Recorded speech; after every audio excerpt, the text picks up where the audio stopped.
তাহলে 8 এর খ এখন 1/1 প্লাস tan স্কয়ারে প্লাস 1/1 প্লাস cot স্কয়ারে কি থাকবে 1/1 প্লাস tan স্কয়ারে কে আমরা ঠিক রাখলাম।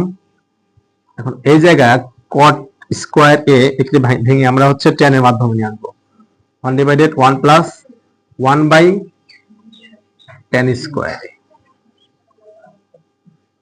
1/1 প্লাস tan স্কয়ারে প্লাস 1 লসাগু করলে হয় কি tan স্কয়ারে হয়। এখন এখানে থাকবে কি tan স্কয়ার এ প্লাস 1। এখন আসলে আমরা এটাকে উল্টে দেব 1/1 প্লাস tan স্কয়ারে প্লাস উল্টে দিলে আসলে কি থাকবে যে tan স্কয়ার এ ডিভাইডেড 1 প্লাস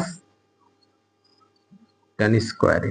এখন আসলে লসাগু করলে হয় কি tan স্কয়ার এ 1 প্লাস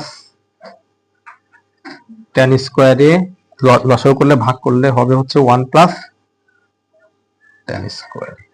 এখন দুইটা কেটে যায় 1, এটাই হচ্ছে আমাদের রাইট হ্যান্ড সাইড। শেষ, লেফট হ্যান্ড সাইড সমান রাইট হ্যান্ড সাইড।